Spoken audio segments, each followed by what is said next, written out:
Right Thing, your weekly writing prompt podcast. I'm Matthias. And I'm Jarvis. Jarvis and I are on a quest to unseat J.K. Rowling from her throne as the most rich author in the world. However, we are not expert writers yet. So we're doing a challenge.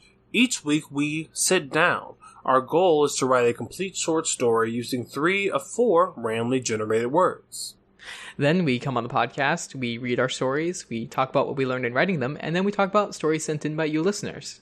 Exactamundo. We're simply here to help you do the right thing. A Doof Media Production. Excellent. Hey, we're back from break. 1 week break. We're back from break. We went on a 1 week hiatus because I got roped into a family trip, which is, I mean, it was during a pandemic, which is not most responsible thing that my family could have done, but I'm pretty sure it was still a blast. Yeah, we did stay away from people, like really very. We saw less people than we did at home, so nice. That's good. So, but so now we're back. So this week's episode is going to be a little bit different. By a little bit different, we're basically just calling back to how we used to do episodes. We're both going to read our stories, as we're going to be doing the prompt from last week and the prompt from this week. And of course, We're also going to read 5 stories from last week and 5 stories from this week, just to make sure that everything is all fair and everyone gets the attention that they deserve. Exactly, which means this episode we will be reading and talking about a collection of 12 stories. So please, lock in, maybe go to the gym and do a quick workout. Because this one's going to be a pretty long one, but it's going to be fun, but it will be long. I mean, it won't be that long. That said, my gauge for how long a podcast is just completely destroyed now. Oh, yeah. Because you're doing a 4-hour podcast. Yeah, Decomposing Worm, the recording session for that was like 5.5 hours. And I cut that down to 4 in the actual recording, so that was good. So... That said, it's talking about Worm just does make the time fly, so it's not as bad, but and also you have so much content that you do have to that cover. Is true. Worm is what, the length of 3 different novels, so it's completely a little bit more than that, but yeah, exactly. So it's completely understandable as to why every single last episode just continues to get longer. Personally, I'm just waiting to finally finish Worm one day, and then listen to your last episode, which I'm saying might be 10 hours. I mean, you got a month and a half left to do it, so a month and a half. Okay, well, first things first. I have 4 of the books that I need to read. You could do it. Just binge it. Binge it in 2 weeks. People do that. Exactly. I mean, I've been doing pretty bad recently because I promised myself to read more, but instead I just replayed Dark Souls 3 as a mage. See, here's the thing, Jarvis. You could listen to an audiobook while you're doing it. Ooh, you're right, because normally I don't even really listen to the audio of Dark Souls. I mean, yes, exactly. Great music. It's fantastic. Yeah. I listen to most of the Magnus archives that way, which it's a spooky podcast series that's really well done, and it really fits with the ambiance of Dark Souls. Also, cool thing, if you listen to a book while you're doing something like a video game, sometimes when you revisit an area, you'll remember what you were listening to at the time, and that's always very interesting. I can remember the deeper part of Dark Souls 1, in like the fiery area with all the lava and stuff. Smoldering Lake, yes. Yeah, and the bit where there's like 5 or 6 of those the like Minotaur guys with the big old swords in each hand. Yeah, and there's like a bunch of them. That particular one, I remember the exact episode that I was listening to. I don't remember the number, but it was about spiders, and I remember the entire story when I think of that scene of that place. So it's interesting. Yeah, you have soft PTSD. I have soft PTSD. All right. So how we're going to structure this is Jarvis is going to read his story, and then we're going to talk about the stories from last week, and then I'm going to read mine, and we'll talk about the stories from this one, just to keep all the words in the same places.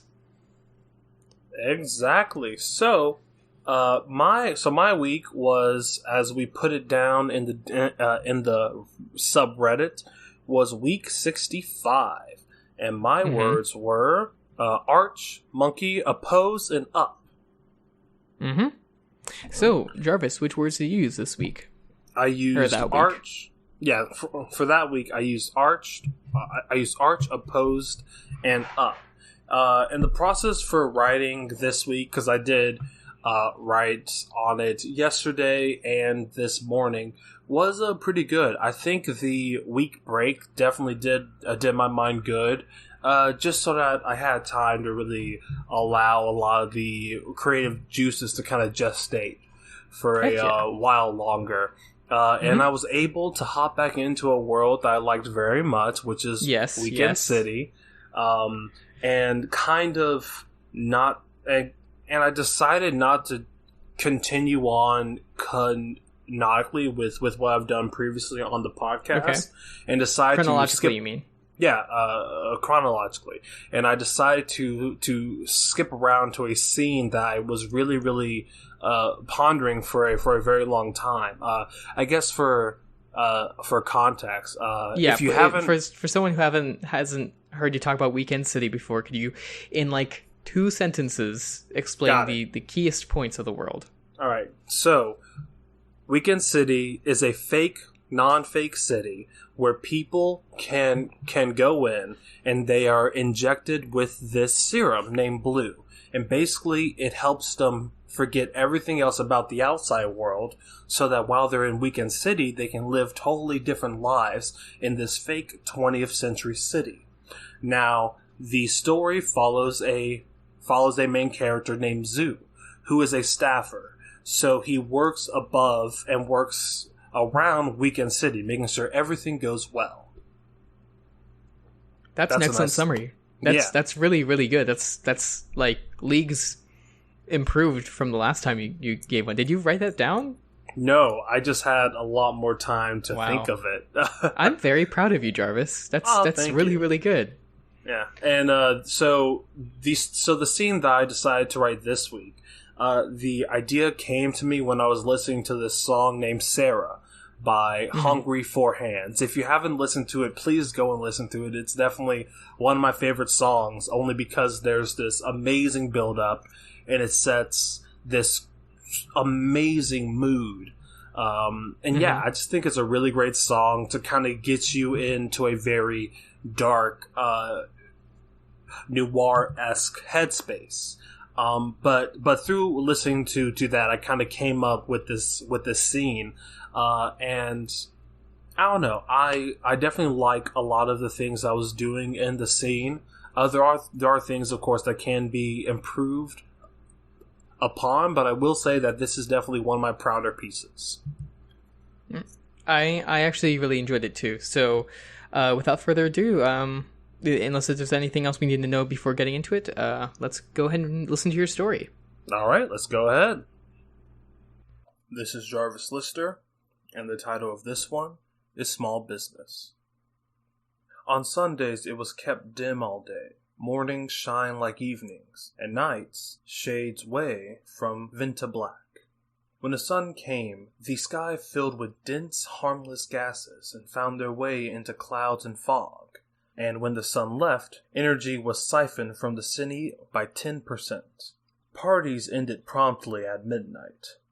Businesses locked their doors, and street performers strummed their favorite melody to a bottle of Jack and last week's loot. If not on their own volition, Weekend would have made it mandatory to relax on Sunday. But Blue, aka Natari Blue, does an amazing job at inserting ideas into the influential. The idea itself was conceived to bring out the beauty of the city in low light. Flowers and trees almost bioluminescent against the sky. Visitors and residents alike appreciate this Sabbath. Anyone signs the contract with the assumption of fun, timeless nights and high-flying mornings. But the pleasant surprise of Weekend is in its fair beauty. Zoo thinks that's why he stays. The best Weekend would offer was a modern chic apartment on Sunday Street. across from the Welcome Center and a stroll from the Hyperwave. Zoo got tenure after years of keeping the peace, so the whole 6th floor and some of 7th was his to ignore. Humbly, his life remained in a chic loft, pointed at his office and the whole of weekend, his little watchtower, that had a small kitchen island and a wick oven, poor cable and little cell service. But the space was open and comfortable, and the chairs were cozy and placed by the window on most nights. A brass ashtray perpetually sat atop the inner seal of the window. Withered cigarettes smoldered pale smoke in the brass. Monks' butts covered in soot, and a few flies croaked by the smoke. A cut of light from parted blinds passed the smoking window to hit the living room table, casting dollar noodles and cheaper booze in the limelight, all of which was stacked in the middle, surrounded by a ring of ash that caked into the dust, offering no reflection for the rest of the loft. The distant hall light, however, crept into the smoking room through the lower divide between front door and carpet, just enough to cast a shadow. Zoo's letting his wounds heal this time. This thread he's been following has been more trouble than it's worth. To think, he could just walk away, take the easy out, and clock in tomorrow as if nothing happened. And yet he still poked his nose in the musk of the city. For what? Love? A bit of money? Maybe a story he's been wanting. No matter the reason, the residents have thrown rocks at him. He's totaled a few cars, let some people down, ran from the real cops, and had his slide split open by red hats. Even now, on the 6th floor in a plush chair, the bandages that wrapped from his chest to kidney still speckled rosy stains around his abdomen, back, and ribs.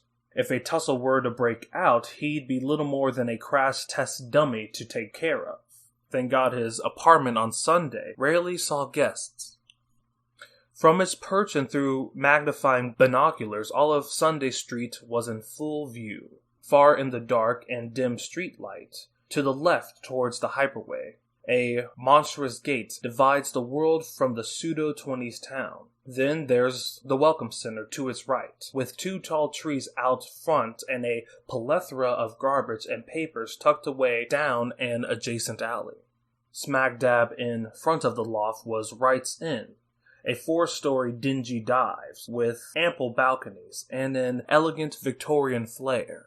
The inn doubled as a brothel, underground, because if staffers knew about their little business, it simply wouldn't be as fun for them, and it would break the fragile facade of the city. Strange enough, next to Wright's is a classy bar famous for its bad times, and a long alley that cuts through Sunday, Monday, and Tuesday streets. Many things have been going wrong in weekend. An all-too-average OD case led Zoo to brothels and underground red hat joints. Gabby Gabes clued him in on the drug flow coming from Waith and Concrete, and days after of tailing a burly mook in a zoot suit honed the base of operations to Sunday Street. So Zoo used his hard-earned vacation time to be somewhat of a L.B. Jeffries and stalk the street. Right on time, the mook's noir rancher hat cut through the bar's double doors. Sharp as a switchblade, his monkey suit pointed the shoulders and cuffed the pant legs. Pinstripes bowed out around the midsection and cinched around his waist. His stomach was a double barrel of rum and shook with his walk, pulled his neck to a hunch and his back to bend. Proportionally, he was top-heavy, cannon blaster biceps and brick wall knuckles. The mook didn't need brass to get his point across. Fucking knuckle dragger. The mook was always on Zoo's list, and if officers were more gabby to higher-ups, he'd be public enemy number 1. But his sharp retina, concealed by the noir brim, could cut glass at a distance. Makes any cat in weekend look the other way. Off the books, Zoo's met him before. Off the books, because the mook was a foreigner. Blues never touched him. And, on the weekends, he's known to frequent sprawl ball tourneys and waif. So the law can't let him slide, or oppose to report any information about him. But the mook was smarter than anyone gave him credit for. The ape man was actually a businessman. ran high-dollar items exclusive to Waif to the front door of staffers above Zoo. From drugs to books to fusion food and chargers, the Mook was a one-stop shop for anyone in the know.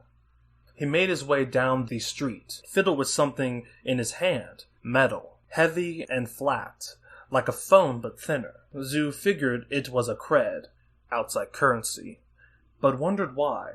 The weekend had its own currency, whether through bartering or cold hard cash. Creds are nothing more than paperweights to weekenders. The Mook made it to Wright's, and from Zoo's perch he tracked him through the front door. The Mook looked lost, drunk, in the foyer, hung around the walls and exits, a bit out of place but mostly impatient. Eventually, a golden dress and expensive jewelry greeted the man with a dainty wrist. Zoo couldn't place who she was, but knew she was a call girl. Why else would she talk to the Mook? The woman controlled the room, stepped around the Mook, and locked arms to take him upstairs. Through the first, second, and third floor, the Mook was a comedian. Leaned down to the glitzed-up call girl to whisper his latest line. She laughed, big, showy, making sure the man with the money gets his worth. She then brought him up to the fourth floor, pecked him on the cheek, and ushered him in to a large loft, open to Sunday Street. Zoo knew the layout. The front door led to an open kitchen, bedrooms in the back. Lights dripped down from the ceiling in a floral bulb that curled at the ends. A step further in, there's an open bar, mixologist included, and either a desk or living area in the bulk of the room. Presidential suites came with either paintings, flowers, or tapestries, and can be customized with any combination. The blinds were drawn with thick blackout curtains, however, so Zoo couldn't make out if the faint shadow were flowers or some goon with natural hair. The balcony was the main attraction, wrapped around the outside of the loft and jetted out to a sort of awning. It had a quaint seating area and a table, an infinity candle glowing in the middle. Its rails were iron bars, contorted and twisted to mimic a paisley pattern, and basking in the nightlight with the smoothest drags was an old call girl, way past her prime, smiling to herself at the pleasantries of later life. The room was a blind spot, Zoo's only end being the balcony. Past the older lady, the blinds were drawn open, but the angle from Zoo's perch only caught the shadow of the action. The Mook's wide brim stepped into the light and bobbed up and down, animated, as if furious or jovial with the conversation. From the back, another slimmer shadow met him and calmed the bobbing. The second shadow's hat was tall, flat, and in Zoo's assumption, most likely red. A suitcase was passed, and they exchanged final goodbyes before the Mook made his way back into the streets. The little busybody on Sunday caught a tree in his eye, but not a special one. In fact, where others that speckled the street flourished, this loathsome sap outside Wright's was barren and nearer to death than the sky. But the Mook was fascinated by the attempt, and gawked at the rotten thing. From the roots in the dirt, up, up, up, broken branches and brown chlorophyll caught in the wind, then up, up, up the sky. He looked up at the starlight fog and swirling midnight blue, purposely based on ancient artwork. The fog of his work faded, as remnants of infinite youthful nights traced his eyes from solar mass to heavenly light. For 4 drunken moments the crook that plagued the weekend stood tall in the city. Before gravity caught his gut, an old pasta crunched his fall. Zoo was able to grab a glass before the Mook got back up and arched his back. Ready for work, he scrambled for his suitcase and dipped into an alley next to the Welcome Center, clocking in for the night. Glass in hand, Zoo kept a ledger of the Mook's dealings tonight. Sally Day, Vicky Wills, Humphrey Treitler, Ren Keller, and even Kaliko Tran, the surviving sister who tipped him off, came out of the alley in a stumbling giggle. All looked like good highs. singing Kumbaya in the streets as if maestros of the galaxy. Working in weekend never required many late nights. Yes, that's when everything savory and sour happens. But by that time, everyone's well clocked out. So Zoo wasn't as sharp as he was in the beginning. Stale air of his loft was deafening, eyes long dry and on the verge of collapse. So desensitized subtle shifts around the apartment mixed in with the AC and sizzle of smoke. The crush of carpet clinks on the counter, slow approach of bleak, infinite sleep. An hour passed, or maybe 10 minutes. Zoo couldn't be sure, but the mook was on the move, hopping out of the alley with a fat pocket and straight back, lit some of his product before heading to the hyperway, or so Zoo thought. Hours before sunup, the mook removed his hat to unfurl long curls remnant of Hasidic Jews, rifled about his hat to pull out a 5-pronged golden badge that fit perfectly in to the Welcome Center scanner. Another dirty cop. Enough information to condemn him to the fields of the Badlands was in Zoo's notes, and for a split second he could finally breathe a sigh of relief. He looked up, past Sunday Street to the whole of weekend. Might be raining soon. Clouds above twisted dark tales of the city. Zoo saw a man, shadowy figure, covered from head to toe, including eyes and hands. He held a garrote, razor thin and thick at the ends, meant to slice into their prey before choking the life out of them. The storm was angry. Heavy hot breath at the back of his neck came closer with malicious intent. Pull, rip, gluck. Zoo's neck got caught, wire digging up under his Adam's apple, bulging his jugular under the pressure. An assassin, a nightcap, caught Zoo by the tail, ripped him up from his perch, down beneath the coffee table. The garrote was wrapped around twice, letting blood from its creases and blasting Zoo's vision with charred technicolor. Above him, the nightcap was built, like being choked by a brick wall. His size took Zoo's elbows without so much as a shudder. When Zoo bashed his knees, damn things wouldn't buckle. Head, kidney, ear, leg did nothing but tighten his grip. The killer's musk drowned Zoo's vision, zapping the feeling from his fingers and lungs. He was almost there. He went for a dirty trick, popped the killer's neck and put a knee in his crotch. He held steady, but Zoo pushed off, flipping on top of the nightcap, and took the coffee table with him. On top, Zoo wailed at his neck until his grip was too weak to hold. And then he wailed some more, stood up, stomped his jaw into his neck. With an unwanted body in the room, he looked back across the street to the 4th floor of the Welcome Center. In the top right corner, the blinds were drawn in a window, and the mook stood tall towards Zoo, military-grade binoculars honed on him. The mook smiled and brought them down. He then pulled out his cell, pointed patiently at it. Somewhere amongst the broken glass and stained carpet, Zoo's landline rang. He picked up, and was met with a raggedy voice of a seasoned smoker, Irish, and filled with age. There's nothing wrong with a little nightcap. You're a staffer, 3 floors above you. Remember that next time you go gawking. What a fantastic story, Jarvis. I think this is my favorite entry into the Weekend City series. Your prose just continuously gets better and better while holding on to the complex charm that you have in your voice. I think you really did a really good job here. Yeah, thank you. Building this noir ish tone where the narration kind of slips in and out of Zoo's own thought processes and biases.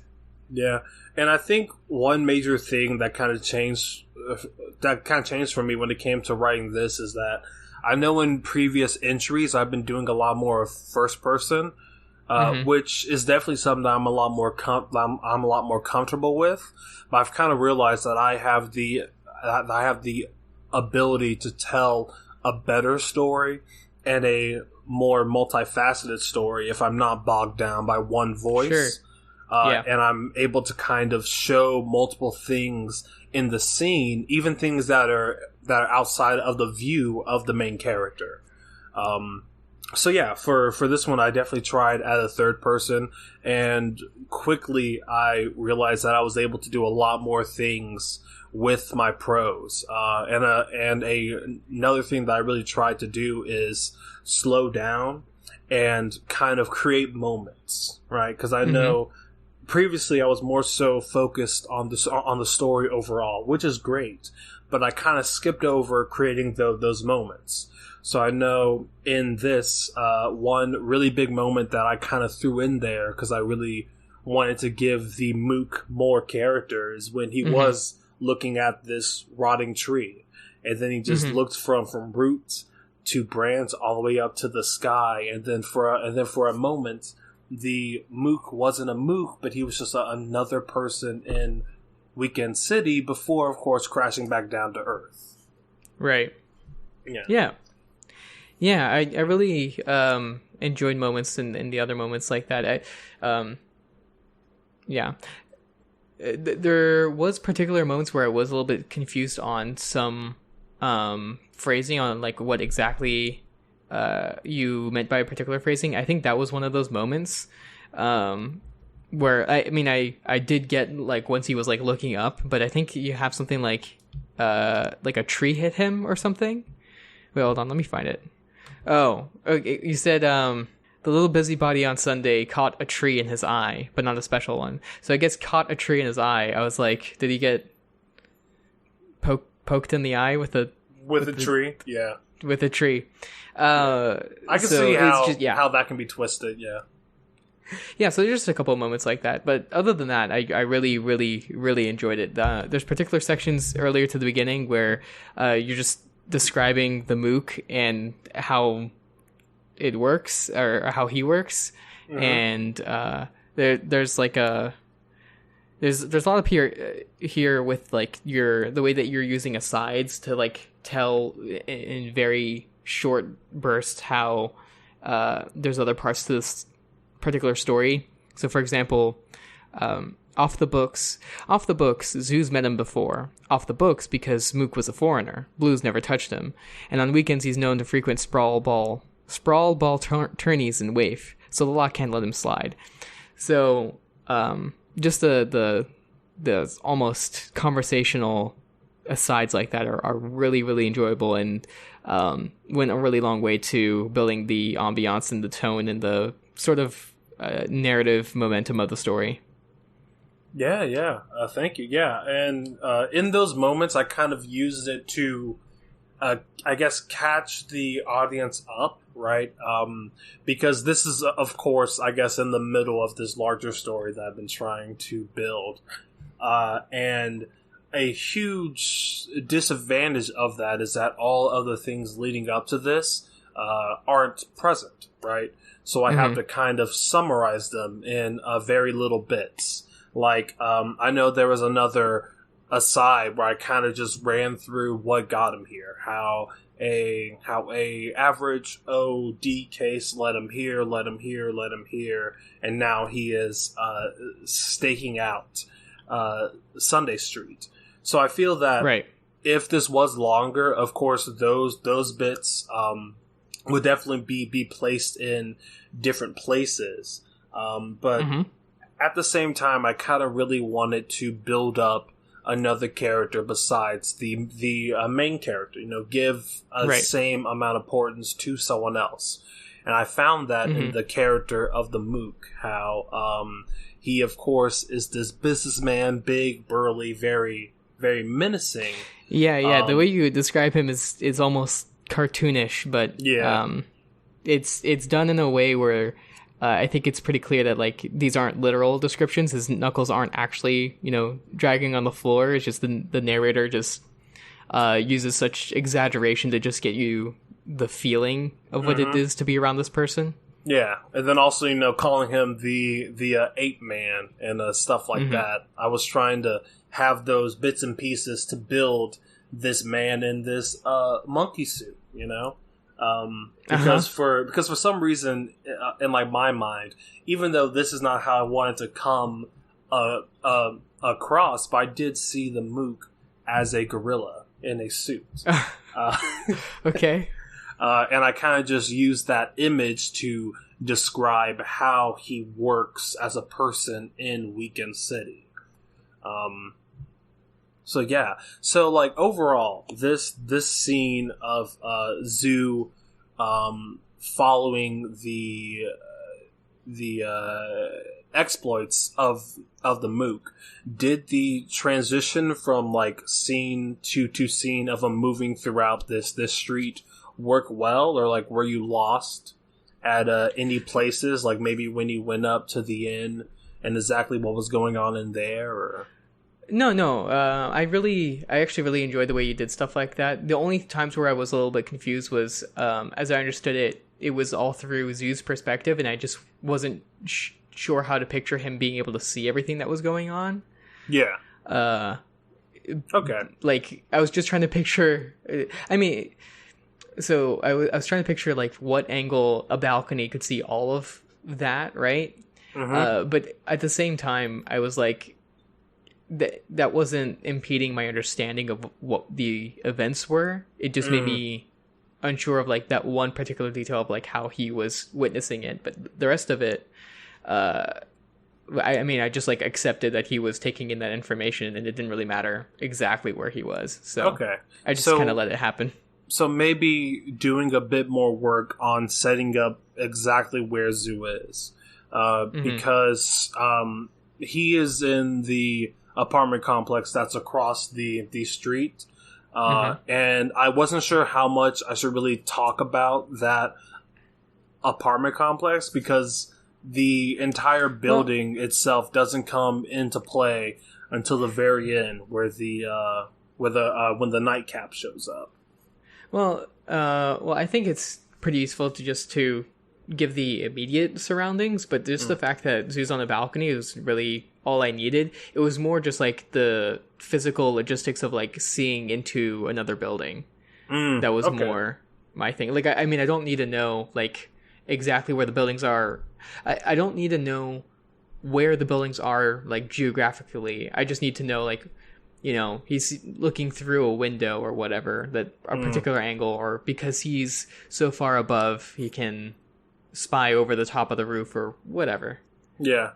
And I mean, like, when I was writing that, I was kind of spending way too much time working out the logistics of it, right? Because from his perch, he's supposed to be able to see all of Sunday, while also being able to see all of Weekend City. And he's on the 6th floor. And the tallest building that's across the street is on the 4th floor. Now, thinking of the angles and how tall stories really are, I in my head was not completely sure of what his angle would be. Because if I'm really thinking logically, he wouldn't be able to see into any building. He'd be looking at the top of the buildings, right? So, of course, that's a logistical thread that I went down for hours. Yeah, and just decided to kind of push past kind of thread. That. I don't think you would have needed to use Pythagoras' theorem to find out exactly the angle that he's looking into the opposite building, which you could do. You actually could. I'm certain you could do the math, and knowing the average height of a story, you could actually find out what the angle is. But I don't think you need to do that in particular. Yeah, I mean, definitely on a second go, because I do plan on probably working with this scene more and seeing if it does make its way into the larger story. I would definitely probably break out math and like start doing stuff with my a protractor. You said you were wanting to draw some maps recently. Yes, very much so. Specifically, I've been thinking of a large map for all of like I don't know what it's called, but all of the world of Waif. So it has Waif in there. It has Weekend. It has a Concrete City, and it has Crowdford. And I think these are all places that I've at least written about somewhere. I think so. I would love to kind of create this map, because I think when at least for me, I am able to kind of process things a lot easier when there is that visual component. And if I can figure out visually where things are and like the distance between things, it basically just helps me fully flesh out this world, because for myself it's even more real when it's on paper, you know? Right. Yeah. That actually I think would be an interesting do the right thing sometime, where we all draw maps and try to like really use them to create a story in some way or another. Yeah, definitely. Okay, so I have one question. So Journey overall, you said it was pretty solid, which I'm pretty happy about that. I actually like. I really enjoyed the meandering journey of Weekend City and reading things in this particular voice a lot. So okay, yeah, thank you. I just know that the one part that I sadly didn't give enough time to, and I think it's because, of course, I was running out of time, but also I wasn't sure how this element even worked into the story itself. But when the nightcap really showed up and started to strangle Zoo, so the lead up to that, did you suspect anything, or were those clues kind of hidden in a lot of the language, and like, what'd you think of it overall? So once it was happening, I think I went with it, and I thought it was really good, and so I wasn't too surprised. Like, I wasn't like shocked, which I think is good. I think that's what you want to be going for, where it's not like, what the hell's happening, just because of the tropes you're building off of, right? This is a noir thing. We have one character watching another one. It's not like shocking that then the person that's getting watched is getting attacked, right? But I think just having a moment, a second before Zoo, getting attacked, having a clearer signifier that something else is here. I know there's the line, the storm was angry, heaved hot breath at the back of his neck. But it was like, it wasn't. Oh wait, no. Actually, let me find. Because I know that. Yeah. That that's actually posted. That paragraph. Yeah. What do you say? Sorry, I was reading out the wrong line. Okay. Yeah. Well, I know that paragraph that you were reading from, I was kind of trying to create that moment of a breather there, where like, as he's looking up at the sky and the clouds are telling dark tales of Weekend, he does see a shadow man with a garret, and I don't know if that came across that he was looking at a reflection, but he didn't realize it. Yeah, that's where I didn't get that detail. Okay. Yeah, because I wasn't sure. You have the line, Zoo saw a man, shadowy figure covered from head to toe, including eyes and hands, and he's holding the garret and all of that. I just didn't know exactly where Zoo was looking. And upon a reread, I thought it was that he'd like turned around and saw him, or had just like looked up and seen him, but I wasn't sure at all like what direction or anything. So I think for me, adding like one line, maybe about like a footstep or something, just to know that he's in the area. I think the first time I read it, I thought it was a man very far off in the distance, like going to kill the mook. Oh, okay. And then something just about Zoo turned around, he saw a man, right? Okay, I see. Because I know earlier in the story, I did add a bit where Zoo wasn't used to staying up with late nights, and that the stale air of the apartment was desensitizing or something, and where the crunch of the carpet and the clicks on the counter mixed in with the AC.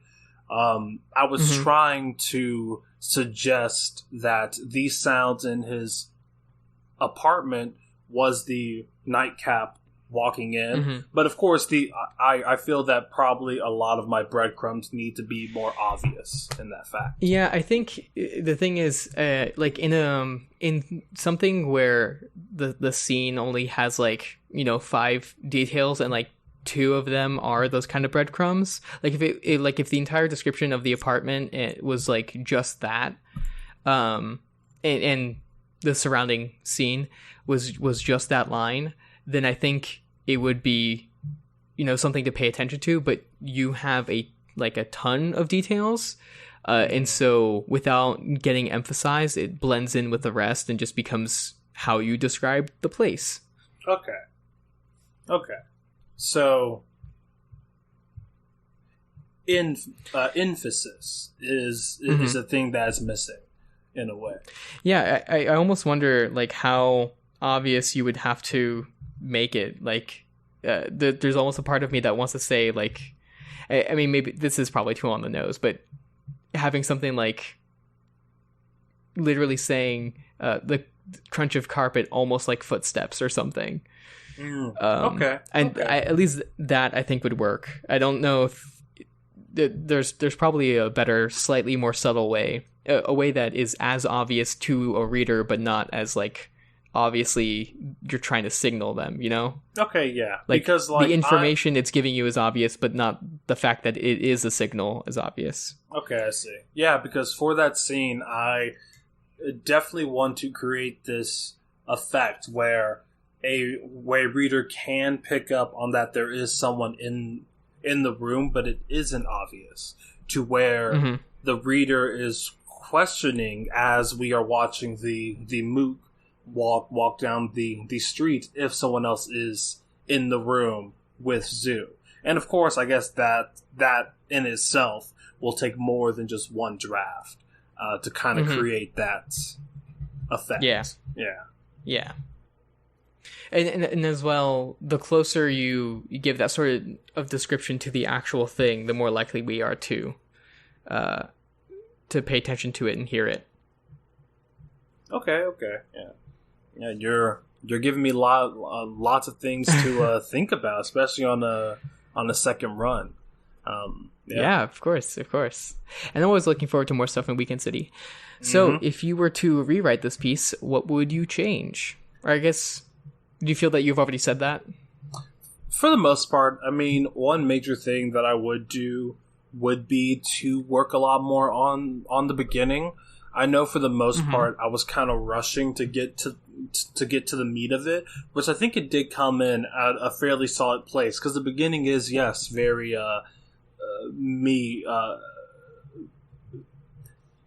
meandering in a sense, but at the same time I feel that I could do a lot more with the description of the building, so that this building is as visible as, let's say, the Hyperwave or the Welcome Center and stuff like that.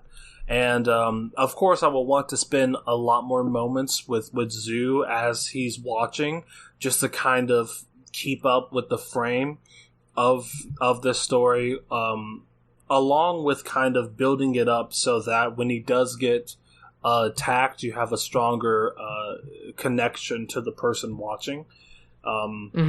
And just pretty much rework the entire ending. I'm not really sure how this tussle scene should kind of play out.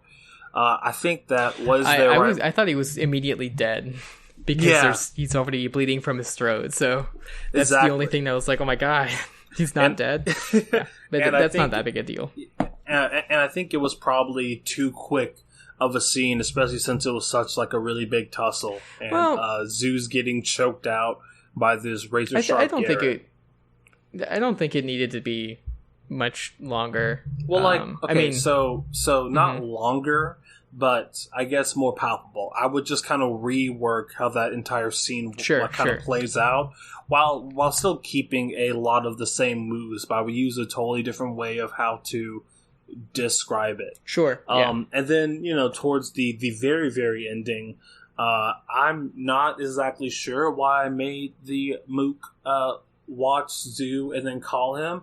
I'm not really sure how that kind of works into anything else. I think it's fine. Yeah, it's fine. But that's the thing. It's fine, right? It doesn't. Well, it doesn't do what I wanted to do for the scene, and I think the main reason why I did add it is because I wanted to have someone say the line. There's nothing wrong with a little nightcap.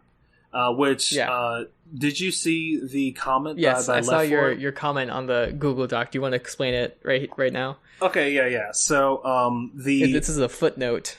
What's that? A footnote to your story. Yeah. So basically, it is a comment on this one line that I wrote for myself, just adding context to the line, because it is definitely a line that I want to use a lot more throughout, and basically the phrase is used in a joking manner when you say that someone should be killed, right? So for instance, I know that I wrote something to the effect. Basically what it says is this damn president is doing a bad job. There is nothing wrong with a little nightcap, and it's the punchline to a joke, basically saying that there is nothing wrong with a little murder, jokingly so. Something that would only be said in Welcome City or Weekend City. Sorry, exactly. Yeah, it's a very Weekend City exclusive phrase, and I know that the whole reason for me adding that last part is because I wanted someone to say that, but I feel that it wasn't the right thing, because I kind of feel that the scene itself ended on a very flaccid note versus the rest of it that I felt was a lot more thoughtful on my part. I was just totally. I do really like the saying. Yeah, no, I mean, I love the saying too, and it'll probably find its way in there in some fashion. I just don't know if right then and there is the moment for it. So yeah, I would just probably rework the ending and then see where I go from there. Yeah. Well, okay. Is there anything other than what you've already said that you feel that you learned from it? Not really. I think the biggest thing that I really learned is that one thing that I think I really learned was that switching up the point of view allowed me to do so many different things creatively with this story. I feel that I was kind of shackled to the first person point of view, and that is that is how Weekend City should be told. But through me kind of stepping outside of my own expectations for this story, allow me to find a new avenue to possibly travel down for this story, one that I know is a lot better than what I have done in the past. So, I don't know, I guess switching things up is what I learned from this week. Sounds good. All right. Okay, let's get into the listener stories for last week. All right, cool. So we're about to go into the listener submitted stories section. As you already know by now, we are going to spoil all of these stories so much. So please wait and listen to the stories that we are going to be talking about this week. And if you haven't read some of them, you should pause, go read them, and come right on back, because we are going to spoil them in the best way possible. That's a wonderful explanation for what we're doing here, Jarvis. Thank you. So, the stories we are going to be talking about this week are by Nicked You, Ghost Pac-Man 4, Sarah Penguin, Ace of Sword, and Rhythm. Sure. Tom. Why not? But okay, let's start with Ghost Pac-Man 4. So Ghost Pac-Man 4 wrote When to Stop. We start off here with a bird talking to a monkey who is not in very good straits. They are dehydrated, but they really truly want to fly. And the bird, in exchange for being freed, tells the monkey about far in the distance there are hairless monkeys that get into big metal shiny things and fly like birds. And so our monkey here sets off on a quest to go to this place. And so they start going, and eventually they are stopped by this troop of monkeys. It's their territory, and the leader of them faces off against the main monkey, or our main character monkey. And our main character monkey, in the process, picks up a stick and uses the stick to fight against the leader and wins. And so here we have the first active tool use. And then we cut forward a while later, and they're facing off against the last of the leaders of the monkeys that are in their way. And we see how they've acquired so many other tools. They have like little bags with food and rocks. Their stick now has a rock on the end of it, so it's much stronger than any fist. And they basically have like a stone knife. And so we're very impressed with this enterprising monkey, and we're a little bit concerned with what it is up to. So it's at the very edge of the forest, and now it can see where it's supposed to be, where it's supposed to go, right? This place where the humans are, right? Where the planes that fly are. And it's come to this decision,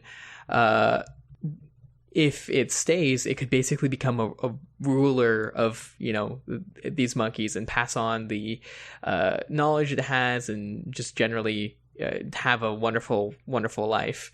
Or it could go forward and follow its dream and do what's dangerous, where it might not be useful. The enemies are even worse, and death is a likely possibility.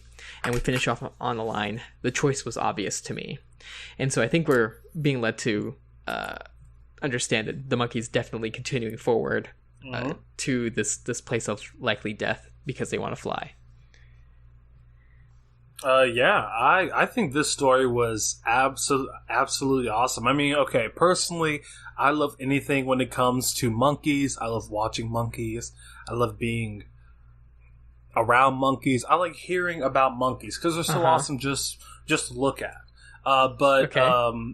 With this story specifically, I really like the escalation of it, right?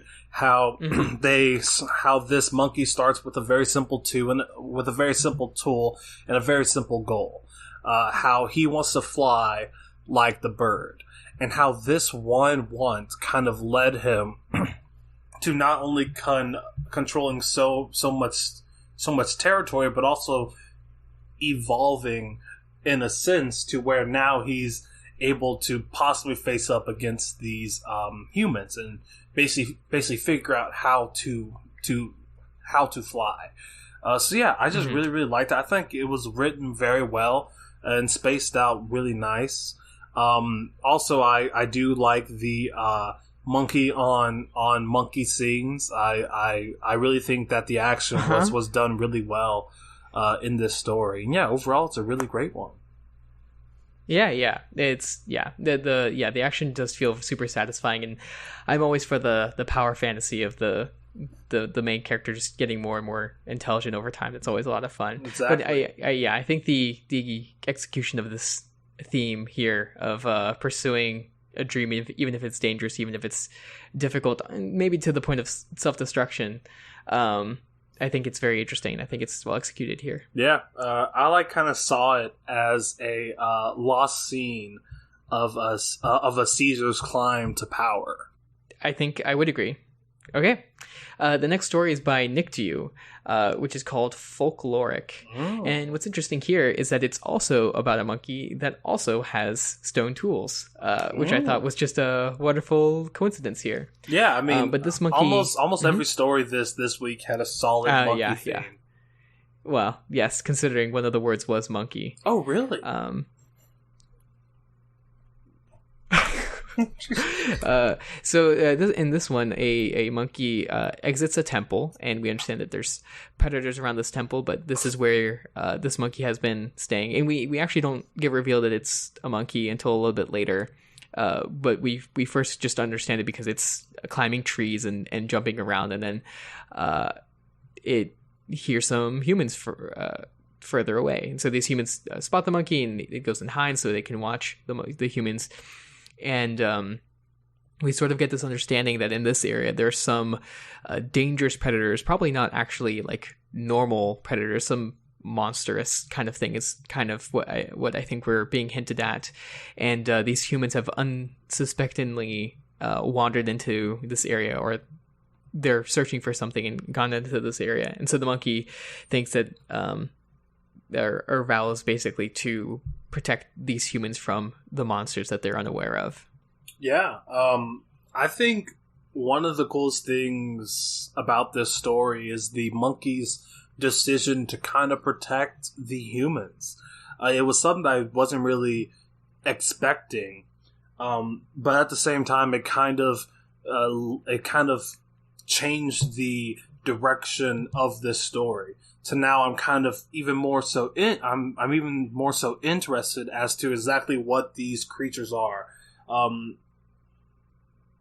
Especially since they were built up so much by the internal monologue of the monkey, and overall, I think it's written very well, and I really liked the prose, and I also liked how we didn't really get too much description of the humans, how it's supposed to just be this general idea of these humans being here. So yeah, overall, I think it's really great, and I think it's a really great setup to something that could be a longer, very action-packed story. Sure, yeah. And I know that Nick Dio, this is their first time submitting, so thank you so much for joining us. Exactly. The next one we're going to talk about is by Sarah Penguin with The Spy Master and the Princess Part 10, The Night Before Battle. So this is an ongoing series that Sarah Penguin has done where a spy master has rescued a princess, and now they're fighting in a civil war kind of thing, or trying to reinstate the princess to the throne. So in this one, the princess is talking to the spy master before the battle, of course, and they start off talking about politics, talking about their past, among other things, and then we pretty quickly slip into flirtation, where the princess is kind of very clearly thinking of impure thoughts, to put it in an old way, of their spy master. And the spy master kind of like plays dumb. She's, well, not necessarily playing dumb, but sort of dancing around the topic, in a playful way, and it's really enjoyable. Especially, we see how flustered the princess is getting, until finally the princess kind of asks outright if she can be with the spy master, and the spy master basically says that she knew and it was just kind of playing around with her, and it's really, really cute. It's this cute little gay romance, and it's nice. And then they part ways because there's a battle tomorrow, but whenever they're not in battle, the implication is that things will resume. Yeah, definitely. And hey, we finally did it. We got a kiss. And and yeah, in this series you're talking about, you were looking forward to it? Yes, very much so.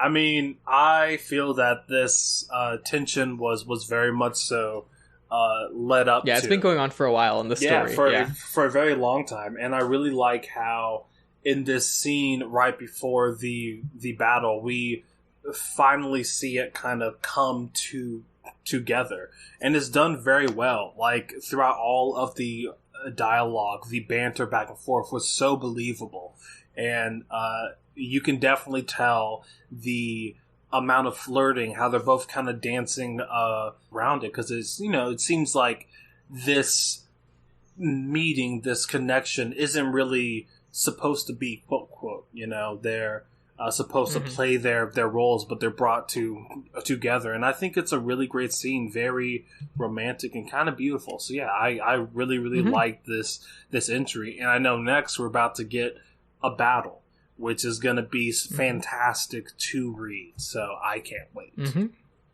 Yeah. The only critique I would give is to just to try and avoid anachronisms. This is a story as we understand it that it's taking place far in the past, and of course we're translating for modern audiences, but there's some phrasings or words like the word dating probably wouldn't be. It feels like it doesn't belong in the rest of the story, so it took me a little bit out of it. But the rest is done very, very well. And it only took me out of it because the rest of the story and tone and setting was created well enough for me to be in a different tone and setting. Yeah, because I mean, something like dating, I think back then would be called courting. Yeah, courtship, or something like that. And I know, very much so. When at least I kind of try for a period, the first thing that I do is just look up a list of every kind of word that they would have used to describe certain things. And I've kind of found that not only does it enhance your own telling and your own writing of it, but it can also help your understanding of the kind of people that were around during that time. So yeah, it would be very beneficial to I don't know, try that out. Sure. So the next story is by Ace of Sword with Honor Roll. So we start off here with this teenager or a young teen named Arch or Archimede, which I think is just really funny to have a modern day person named Archimede. And in fact, I think more people should be named Archimedes. I'm all for it. So he is helping out his father with some mechanic stuff, but of course, we got some classic teen angst about it. Basically thinking if he's does a bad enough job of helping his father, maybe his father will stop asking him to help, which is very relatable. And of course, we also see some tension there where the father kind of has anger issues and stuff. So we get this snapshot of their relationship, which I really, really enjoyed. But then this lady shows up with her cars all messed up. And Archimedes is supposed to replace the tires, but in the process, something shifts inside the van, and it sounds like it breaks. They open the van, there's a ton of animals inside of it, and the lady says, or one of the mice escapes, and we kind of understand that there's some lab connected to this, and so she has to go chase after it. And so Ark is left alone with the van and the animals, and this one monkey throws some kind of test tube at him, which he then picks up before it sort of crumbles in his hands and gets liquids on his hands. And then we cut to the lady from a distance operating a remote test tube breakage device, basically, and we kind of see that there's something else menacing going on here, which is a fun twist to this otherwise fairly grounded story. Yeah, and I mean, I really did like the twist, especially because the story itself was so grounded. Like from the beginning up until the end, really, it was very relatable about that angst you were talking about and having to help your dad in the garage. And I really liked how it still kept that relatability all throughout, up until the very end, where now it seems like there's something much more sinister going on. And I am kind of very intrigued at that, to exactly what is going on. Was the vial filled with some sort of infection? Is this the dawn of the rise of the Planet of the Apes? There are a lot of questions that the end kind of raises in me, and that's just a testament to how good this twist at the very end really is. really talking it up. But yeah, I really enjoyed this. I very much particularly enjoyed the part where it's the father and son interacting, and that's more than anything what I want to see continued. That sort of thing. Yeah, I think it's really well done. Definitely. So the last story we're going to be talking about this week is by Ridtom with The Student. So we start off here with this alleyway being described to us as The Student, capital S, is standing at the edge of it, accompanied by Fisher. And upon thinking about it, I think it's kind of the implication that these are both they both have titles. Like Fisher is not his name; he is the Fisher, that kind of thing. I think that's the implication. But anyway, the Fisher and Student are kind of bickering a little bit. Fisher is the sort of mentor, as we understand it, and Student is the protege in this sort of magical sort of thing going on. And we get little hints of what sort of magic is going on here, as Fisher has a magical silver fishing rod that is catching light in a way that gives it a rainbow shimmer. And Student has this backpack called Pack. That is the name of the backpack, which I think is wonderful. The backpack which is sentient and magical.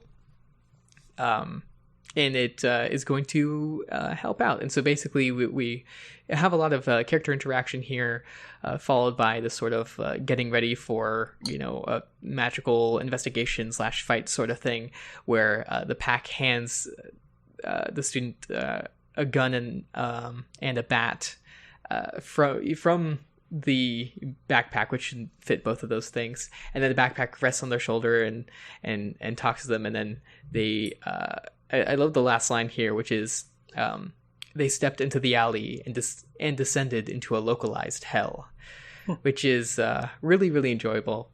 That final line there just gives us a broad and quick understanding of what exactly this situation is here. And overall, I think my favorite thing is just the interactions between the characters. The Student asks Pack to outfit them with queen bitch energy, which is a very modern way for a character to talk, and I really enjoyed that aspect of it. Yeah, I mean, this story is really great, and I think my favorite part is the character work done. I think the relationship between Fisher and the Student is really well portrayed here. This master protege dynamic, and I just really love reading about that throughout the entire story. And yeah, as a lot more of these kind of supernatural things start to happen, they feel so very natural within the story, which is done really well. And yeah, I think the biggest thing that I'm kind of looking forward to, if this were to be continued, will be more of the character work between Fisher and the Student. I definitely feel that's the strongest thing going for this story overall. Mm-hmm. Yeah, I very much enjoy the little hints of magic and world building and things. Those are very, very enjoyable here. Mm-hmm. Well, all right. So that is all the stories from last week. So now we're going to get into my story. Then we will get into this week's stories, and then we'll do a big round of thank yous to everyone who left a story and left a comment as well. All right. So, Matthias, for this week, what are the words and which words did you choose? This week's words were monster, proportion, loot, and field. So this week I used monster, proportion, and field, although proportion is like barely in there, and I actually used kind of loot was even more of a inspiration for this, even if it didn't actually make it into the piece. Okay. So what exactly got you to write this week and got you to crank this story out? So I haven't been having the best last little while. It's been a little bit of a lot of sleepless days, a lot of emotional turmoil. So I haven't been exactly in the most rested state possible. So to be honest, I basically just went for the most straightforward concept that I could execute, and something that I decided I wanted to, try to emphasize something. And so what I was working on this week was tension. And so I kind of wrote a sort of mostly straightforward story where, I guess we'll get into it, but I basically stuck to a non-complex formula, and I think it made it easier for me to explore these things, even if I wasn't super up to the task of writing a complex and excellent and nuanced story. So I think that helped me out just to go along with the guidelines, basically. Okay, I see. So, not that it's like so, not that it's straight out of something else. It's not a copy out of TV tropes, but yeah, but it was a straight shooter story in a sense. Sure. Yeah. Okay. Yeah. Cool. So is there anything else that we really need to know about this story before we hop right on in? I don't think so. All right, then let's get to it, buddy boy. This story is called Monsters in the Forest. The forest was dark, and two little children entered, wielding little flashlights. Their names were Janine and Frederick, though when they were in each other's company, they were Jan and Ricky. They were talking loudly to one another, feeling brave even in the dark, unbeknownst to the dangers of those dark pockets just at the edges of civilization, where the light refuses to look, like the black corners of the mind. They had just splashed over a little creek, their boots frothing the water, when Ricky held a hand up. "You hear that?" He and Jan stopped. The creek murmured over the stones, while a wind slithered through the upper branches of the trees, and the leaves rustled like a faraway chorus. But for an owl hooting back the way they came, there was nothing. Fred grinned. "We're far away now that you can't even hear a hint of the highway." Jan smiled back, brow furrowed in determination. "You really think we're going to find it?" Ricky nodded. He and Jan stopped. The creek murmured over the stones, while a wind slithered through the upper branches of the trees, and the leaves rustled like a faraway chorus. But for an owl hooting back the way they came, there was nothing. Ricky grinned. "We're far away now that you can't even hear a hint of the highway." Jan smiled back, brow furrowed in determination. "You really think we're going to find it?" Ricky nodded. "It's got to be hiding around here somewhere. Bert told me it's afraid of people. Now we just got to find our way to the cave." "Right. I scouted it yesterday. It's pretty cool. Follow me." Bert was Ricky's older half-brother, though the distinction didn't mean much as Ricky had never had a full-blood brother, and Bert's father had disappeared some long time ago, too early for Ricky to even remember meeting him. Bert had told the pair about the beast, a monster that haunted the woods and ate birds and dogs and scratched at doors. Supposedly, it slept in the cave, a location famous among the local teens for being creepy and cool. Jan and Ricky considered themselves very brave 12-year-olds. Jan was a Girl Scout and had been on enough camping trips to feel comfortable in the woods at night, while Ricky had recently seen an 18 and older horror movie and survived. The moon was only the tiniest sliver, an eye winking out, while the sky was blank, stars drowned by lights unseen. They both felt their hearts pumping a little faster as they crept through the bushes, their lights only illuminating slices of trees and roots, a dim cone reflecting off of damp dirt, fallen leaves concealing the surface underneath. Some part in the back of their brains was knocking intermittently, whispering, "Turn back, turn back, turn back." They didn't, though. When a stick cracked in the trees behind them, their lights revealed naught but branches and darkness. They looked to one another, saw each other's brave masks, and decided if the other was not afraid, then they would also pretend not to be, too. And so deeper they went, into the dark. They stopped in a small field and swung their flashlights at their surroundings. "Jan," Ricky said. Yeah? Do you know where we are? He said, a single chord of his voice vibrating mutely with anxiety. She turned around, looking back the way they came. Her purple shirt black in the lack of light. The flashlight sliced and broke across branches and bark, ones that waved like the arms and bodies of 100 starvation-thin people, revealing less than nothing. Their path to here had been swallowed up, not by time, but only by dint of darkness. I think we're lost, Ricky said. Jan didn't want to agree, but there was an urge to move in her boots, an urge to find a wall to put her back to, or a closet to curl up in. Maybe we should turn back. We can always come back tomorrow? We'll mark a path in the morning, and then we'll be able to follow it at night. Yeah, okay. And her admittance of wanting to turn back made the situation a single degree more serious. While certainly Ricky didn't let himself think that something was wrong, assured himself that they were just doing the smart thing and that really, this was all very cool. He knew Jan wouldn't want to turn around just because they were lost. Jan was scared. They entered the brush back the way they came, both pretending to recognize the path back. Jan stepped surely, eyes not drifting from forward for fear of seeing something behind the trees to their sides. Ricky picked his way through, light firmly on the ground, trying not to trip. Do you hear that rustling? Ricky said, and they stopped again and listened. Yeah, Jan said. Come on, it's just the trees. She turned away from him.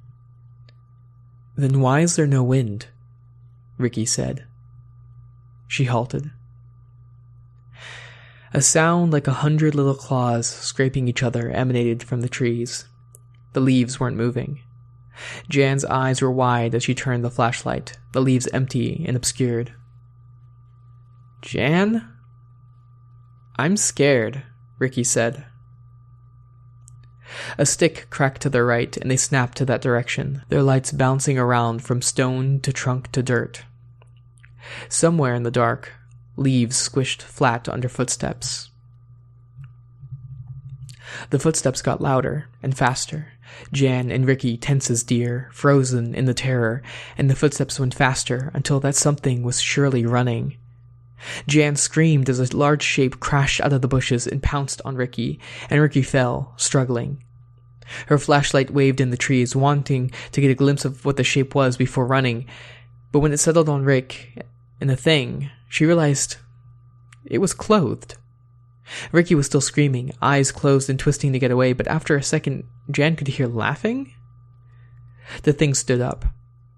It was a teenager. Get that light out of my face, Bert said. Bert, Ricky said from the ground. You freaking scared me. I know. You look like you peed yourself. I would have thought better of Mama's new baby, Bert said. His laughter was edging on the cruel side. Why are you out here? Jan said. Her heart was still pumping hard, but the adrenaline was leaving her now, slowly. Why do you think I told you about the cave? Bert said. I knew you all would come, looking to find it. A regular mystery gang, you two. You're the Velma, and he's the Shaggy. Bert nudged Ricky with his foot. Ricky got up and dusted himself off. How do you find us? I've been following you since you left the road. You're too easy to follow, like dumb baby deer. Bert straightened. Come on, you're going to the cave tonight.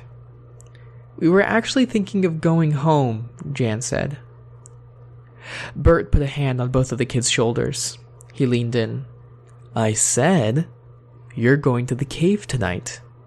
You're going to see the beast. Again he straightened, and the smile he had was a leer. I have some friends waiting there. Let's go. The kids looked at each other, but they followed. This was why they'd gone out, after all. It just wasn't the way they wanted to. And now, if there was a beast, Bert was here. And he seemed confident, unafraid. He only looked back to make sure they were following.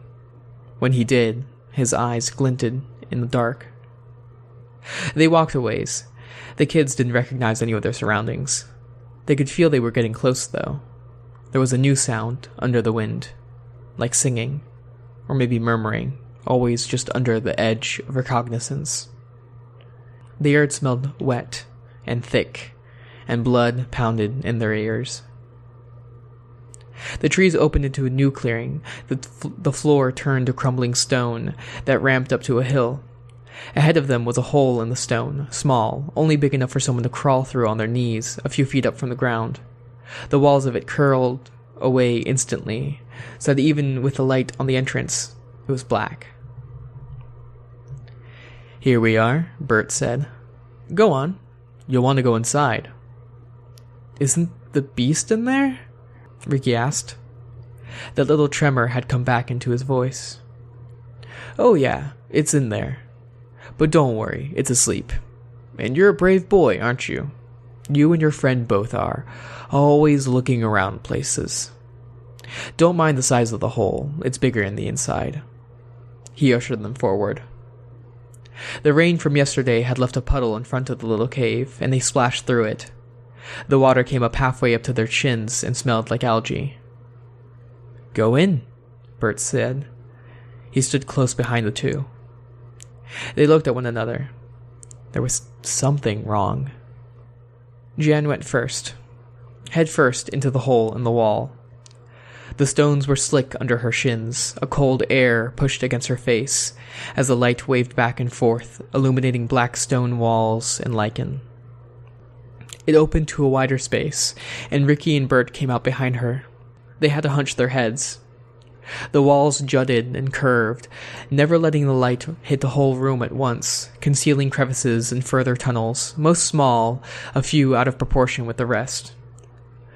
Water had gotten in, and so every step echoed splashes down and down the corridors. It was hard to tell if the noises they heard were themselves or something else. There was a scent in the air, too, mixed with the earth. It was hard to tell of what, though. "Go on," Bert hissed.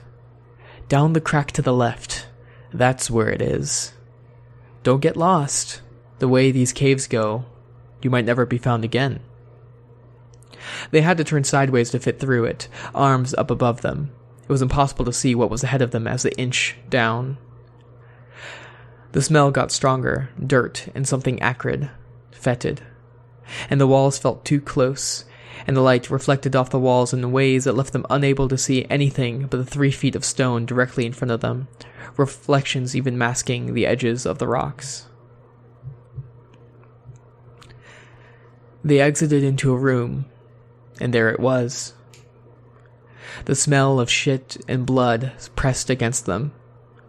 Curled against one wall was a furry mass, a bear, its face pressed against the stone in a grimace, its fur dirty, wet, and sliming things spilling out onto the floor, organs, a mess, and a pool of reflecting red. Jan and Ricky both froze. Their lights didn't leave the body, didn't leave the glistening spiral of intestine, didn't leave the staring, scared eyes. Behind them was a metal-on-metal sound. "Well, you found it," Bert said. 2 knives glinted in his hands. He grinned wide. "Don't you feel brave now?" Alright, so fantastic story, Matthias. I really, really liked how much this story really focused on these two characters in this kind of dark woods. In a sense, and correct me if I'm wrong, but for me, I was getting subtle Stephen King vibes from this story. In a sense that this definitely feels like it could take place in the town that it happened, right? Really? Yeah. Only because, of course, with this older half brother kind of turning into this. Oh yeah. I guess bad guy, right? To say the least. Yeah.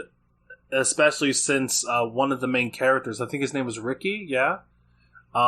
he was talking up Bart so much. So, kind of what got you to, I guess, write this story how you did, and like working on that tension in a sense? So I'm very flattered by the King comparison. I will have to admit, not inspired by King, as I actually haven't read anything of King's other than On Writing, which is not his typical not at all story. No, not really. And I mean, I think I've also read some short story of his. I can't quite remember, but anyway. It was just kind of the general. I think I'm just pulling from the wider ambiance of just every horror story that happens in the woods.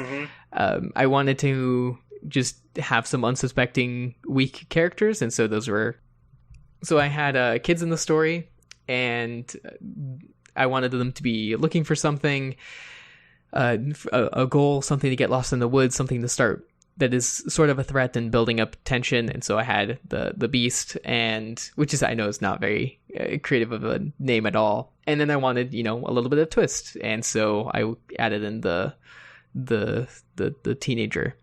And what I was actually going for, I was trying to follow the formula of most horror that I've seen, which is basically, right, you build up tension and then you have something that releases tension, a fake out kind of thing, and then you rebuild it up in a different way. And so that's what I was trying to do, where the teen shows up, it's a scary surprise, and then we find it's just a teen, but then actually the teen starts getting more concerning over time until that actually is the threat.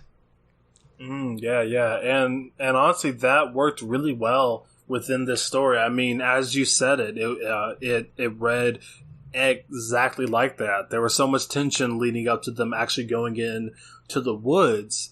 And then when the release of it being Bart, I was very relieved only to feel, as they were edging closer to the cave, that Bart was a lot more sinister and a lot more pushy. And I think that kind of worked to making the ending this. I mean, as I read the ending, I felt really bad, but for the right reasons, right? Because it's like, oh man, okay, good. Bart's gonna make them murder this bear. This bear that's already murdered other things, but still, Bart is way too gun ho to stab this bear to a death. So, is that how you took it? Yes, that's how I took it. How was I supposed to take it, Matthias? Well, to be fair, I did get a little unclear at the end, but what I was trying to do is that the bear's already dead, and they're gonna die too. I in my mind, actually, there was a lot of other explanations there that I realized didn't make it into the final story. I was having in mind that basically he was going to frame their death as like he was going to kill them, and then basically frame their death as having been killed by the bear. That they were unsuspecting kids who like went into a cave and they got mauled. But I definitely understand why that didn't come across. Yeah. I mean, considering most of it didn't actually make it into the story. Yeah.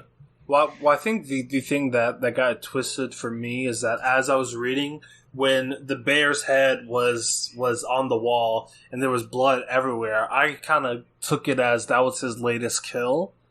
But I'm pretty sure if I did go back and reread it, the real meaning would probably come across. And now that you explain it to me, Bart's even more so of a sinister person because he's going to kill these kids. That's horrible. He's a kid murderer. Exactly. That's right. Right. So yeah, I actually my original vision for what was going to happen, I think, would have been better, but it just took a different turn, and then it ended up not doing that.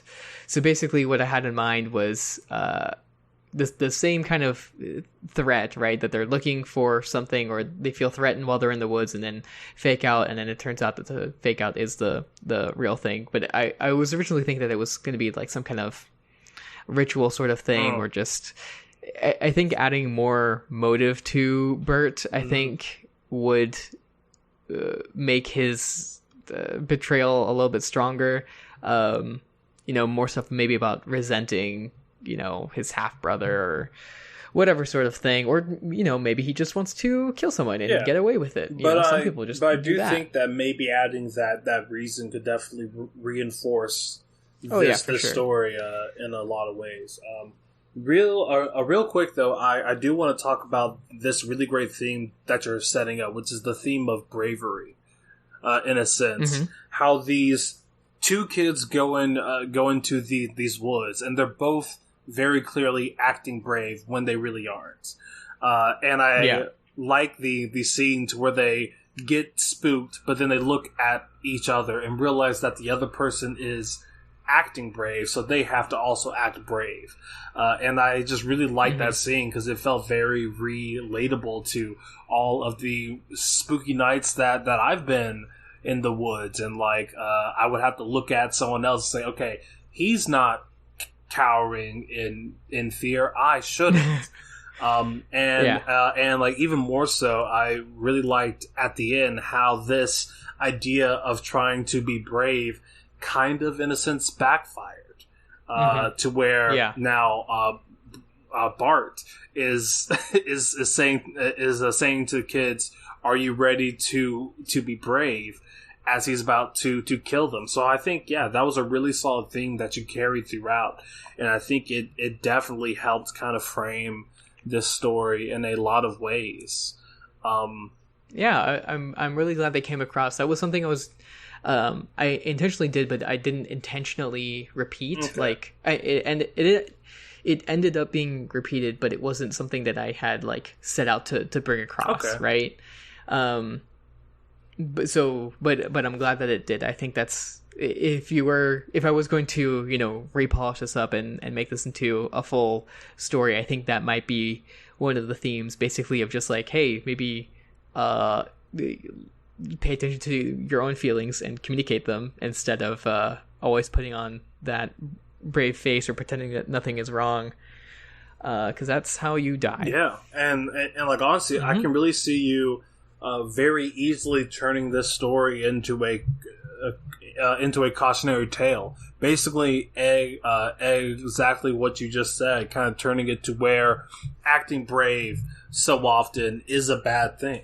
Right, and I think if you were to do that, it would definitely not only bring the points of the story across, but it'll make it even more so poignant, especially as you're getting to the end. So I just really, really dug that. Sure. How did the descriptions of the forest and the cave work on building tension? Were they effective, or was it I guess just not effective? I think is the other end. I mean distracting maybe. Yeah, I mean for me they worked really well. I really loved how much you described the darkness and the deserted feeling of these woods and the cave. Personally, for my taste, I'm the kind of person that loves way too much description. I want a entire picture to be painted, and I do feel in certain places it was a little light. Sure. When we did go to the cave, I would have loved to see what the outside of it looked like and the little narrow pathway going in. But then once we did get there, you did a great job of showing the scene of this bloody mess, right? So I mean, I feel that in certain parts it's really great and really strong description, but I feel on the travel to the cave and a bit of the middle when the kids are just lost in the woods, more description in those moments can definitely work to build up a lot more of the tension that you're kind of going with. Sure, yeah. I could see where it could add more. Yeah, I'm in this thing where all of my paragraphs actually end up very short compared to how some other people write. I think it might just come off of, I read a lot of web serials, and a lot of web serials have shorter paragraphs. Shorter paragraphs, basically maxing out around like 4 or 5 sentences. Oh, okay, wow.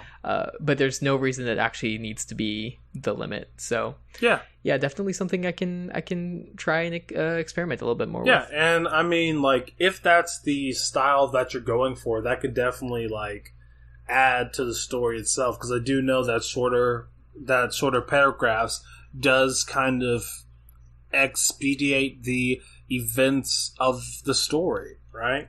So I mean something like that can definitely work in your advantage. I just think for me, I'm really looking for and kind of thirsting for a huge body, a paragraph of just description to kind of fully get a taste of really what this scene and like what this world really feels like, you know? Sure. Yeah. But no, like, I think one of the best parts is when you said that the wind was slithering through the trees. Like, that that perfectly showed me exactly how the trees are really swaying and how rapid the winds are really flowing through it. So yeah, like, stuff like that, really, really great. And I would love to kind of see that sprinkled throughout the entire story. Yeah, I've been trying to experiment more with just casual metaphor. That's something that I don't do very often. I actually have been doing a lot more with poetry recently. Not that this really has any of that, but just great, doing more experimentation. Mm-hmm. Yeah. So you're for the most part, I just think of game. It's not that kind of poetry, almost like no rhyme or meter or anything like that, but basically just stuff that sounds good to me. So stuff that is very hashtag deep. So hashtag deep.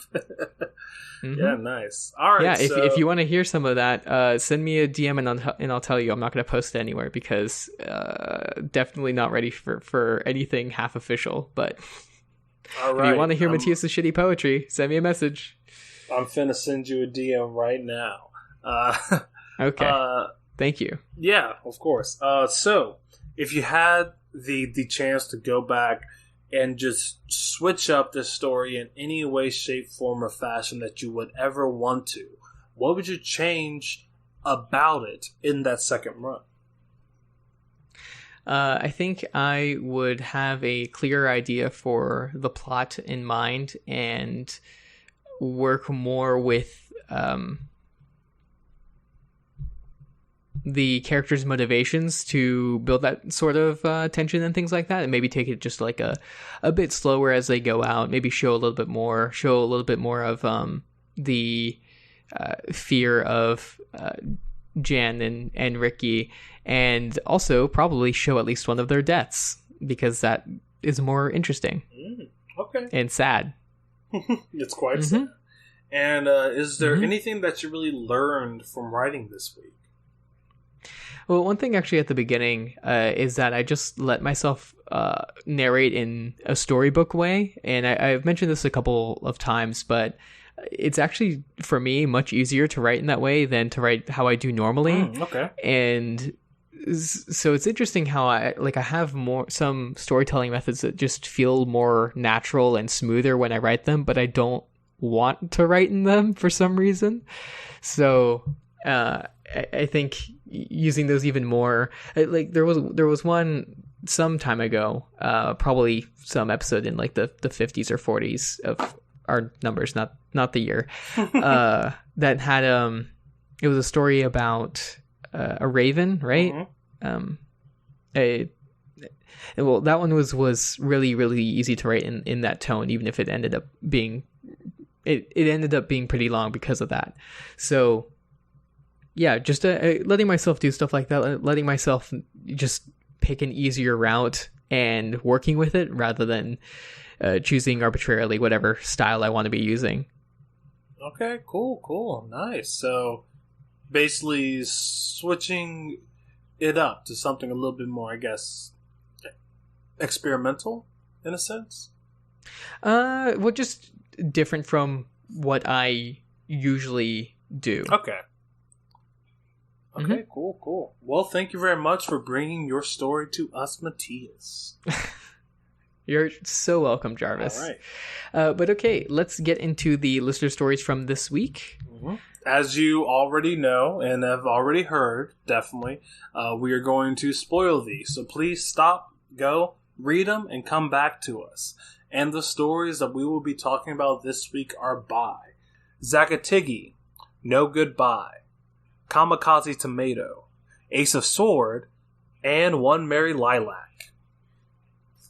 So the only repeat between the 2 weeks was Ace of Sword, but that also makes sense considering they write all the time. All the time, every week. I think, yeah, basically one of our most consistent writers. We really appreciate that.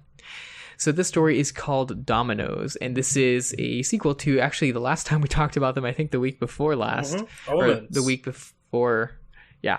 So that one was about a king getting a bunch of very negative omens. And so here we pick up on the ground floor where a team of adventurers have headed into the abandoned citadel, and they are starting to explore it basically on behalf of the king to see if there's any threats or anything like that. So we get a lot of description of the area. We sort of get some interaction between our four main characters. We have a rogue, we have a priest, we have a warrior, our classic archetypes, and we have some differing motivations. The priest is not motivated to get treasure or anything like that. It's here to protect the others and try and purify the place, not necessarily trying to get any loot or whatever. But they journey around the area, this ruined area, and until they come across this pit at the bottom of the throne room, which really tells you a lot about this place. And at the bottom there is the exile and the general, both the characters from a story that happened a long time ago, essentially. And they investigate the body of the exile, and they are getting sort of hints that what happened here is not necessarily the story that they've been told. That maybe there's something even more evil than whatever the exile was. Like, for example, the exile was crying when they landed at the bottom of the pit, and they have tears of stone, which I thought was just really interesting. As a world building clue. And so they decide what to do with the bodies before they continue on their adventure. Yeah, and I think this story is really ripe with the world building. Like, overall, that's the thing that really grabbed me the most. This descent into this place and down to the bottom of the pit with this stone statue that has stone tears. Like, I thought it was really cool and really very descriptive. And honestly, I'm just kind of looking forward to seeing where this goes. Especially since there's so much talk about this evil, right? And it's this very general term that just has so much weight to it. And I really think that's just because of the way that it is written. And I don't know, it was a really great read, and I would really recommend people to go and check this out. Yeah, my favorite part is basically the mysteries that are getting seated there at the very end of the story. Yeah, definitely. The questions that are being raised. The next story we're talking about is by No Goodbye, Fair Trade. So this story is by No Goodbye, and it's called Fair Trade. So in this one, we have Laura, this main character here, on this desert planet, gazing at the stars, looking at the starships that are passing by, hoping for a way off. So they're mostly scavengers, and the aliens usually come down actually to get organs of...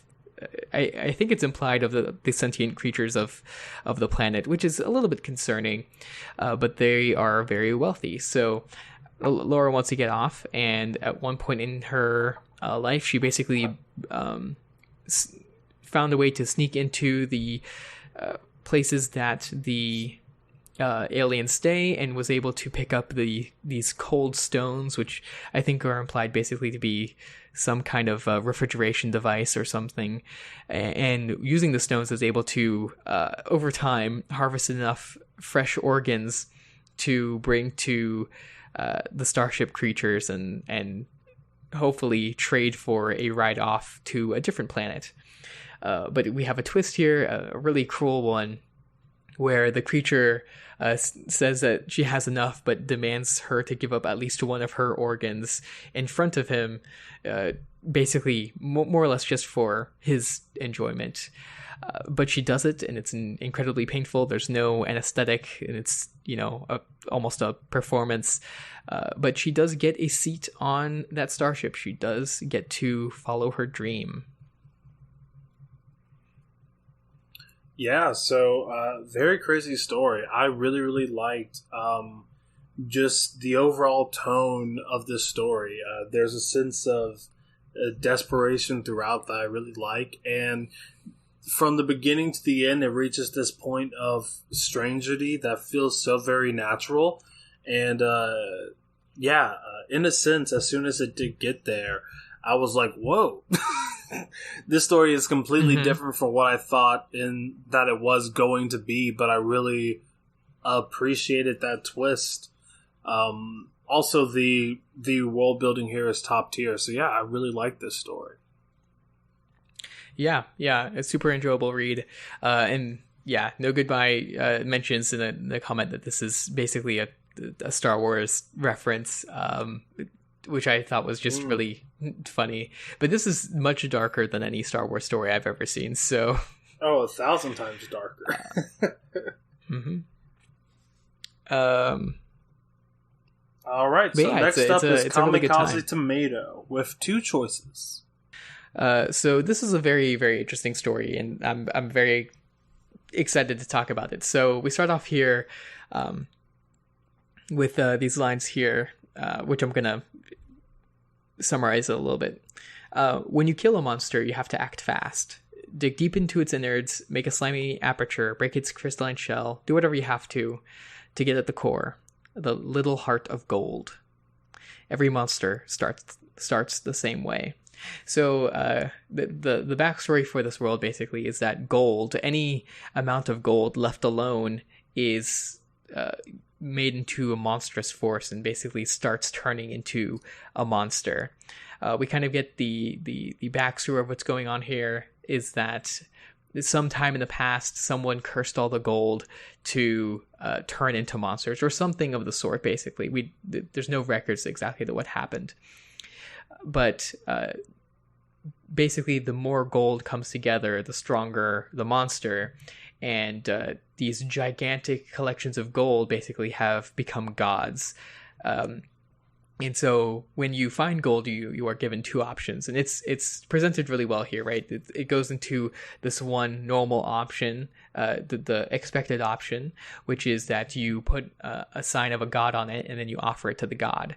And so then we understand that basically the god gets stronger whenever it gets more gold, and so it will give you a gift in return, right? It's basically superpowers or magical powers and things like that. And it's just really interesting because we were presented with the idea of gods before we're kind of get the implication that they are getting stronger because of the gold. And then it shifts and basically is implying that these gods are not good at all for the world. They're just super powerful monsters, essentially. And the other option, other than offering to the gods, is to hide it, and as the gods fight each other and little bits of gold fall down, instead of ever regaining it, the more you hide, the weaker they get, and eventually you could bleed them dry, essentially. Yeah, I thought the world building in this was amazing. Also, I really loved how focused it really was on these two varied choices. And in the first one, we got so much about the gods and exactly what inscribing their name on this piece of gold can do, and how much of greedy gods they really are. But then the second choice seemed to go directly against these gods, and I thought it was a really great dichotomy that was really set up here. And yeah, overall, I think the world building here is top tier. And I kind of really want to see where it goes from here, in a sense. But yeah, really good. Mm-hmm. Yeah, I thought it was just a really, really great sort of journey through this world. I think it's really excellently constructed, where even though this is basically just a world-building narration, right? Because it's done in this certain voice that has this motivation behind it, because it sounds like someone in that world talking to someone else, essentially, and it has this progression from one concept to another. It's not just it's a persuasive piece, essentially. It's a speech, not a Wikipedia entry, right? I think it's a really well done piece of world building here, and I just very much enjoy this dichotomy, right? And then there's this interesting theme here where, right, gold is the originator of greed, or is very symbolic of greed, and so these symbols of greed literally are greedy, right? They want to get even more gold, right? But also, if you kill the monster and you have the nugget of gold, then you are then presented with a choice of altruism, right? Giving up that power and getting nothing in return, but doing a collective good, or greed and exchanging it for personal power. And so it's just an interesting way to reflect that in different ways. And I think that's very, very interesting and just fascinating. It's also just a great concept. I really enjoy it. Yeah, really, really great. All right, and next up is Zakateki with Dig In, Overcome.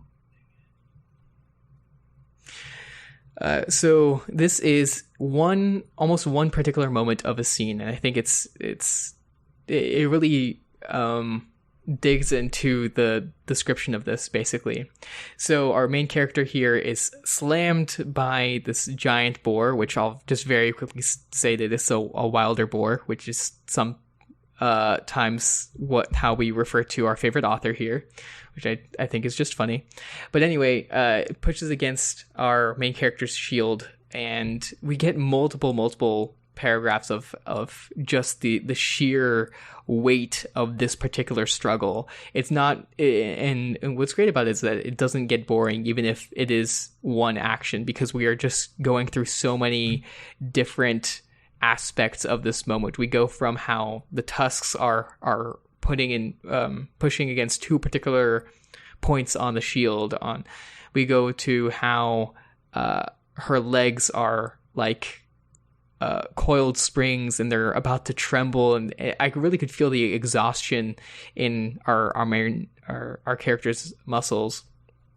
And then how the beast is like grinding against the sand, and it's really, really evocative of all this, until finally our main character builds up strength. She shouts and is able to flip the boar over, and then all of her teammates, while she is exhausted, pile on it and hit it with everything they have until they're finally able to defeat it, and she gains some experience and some points and things like that.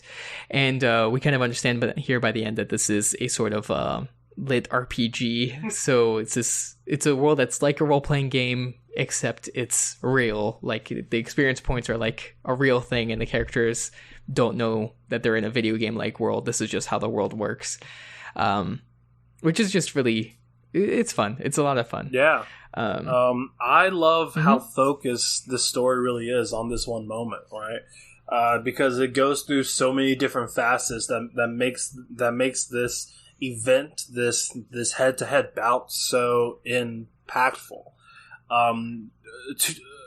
To the point that when she does finally flip over the boar, I'm cheering with her, right? And I think the surprise of it being a RPG was really nice, and it gave me like those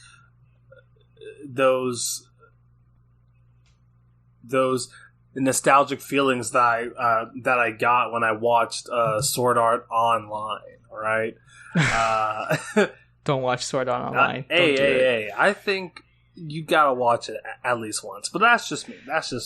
Can a $20 no, I guess it's $45. Can a $45 patron please use their one show recommendation on Sword Art Online, but request me and Jarvis on there just so we can rant about it? Because there's a I'm not going to say anything nice about it at all. I'm not going to say anything nice about it at all. But it will be very enjoyable. I'm going to say only nice things about it because I am what they call a Sword Art Online apologist. All right. I can't. Why? But back. It's so bad. But back on the story.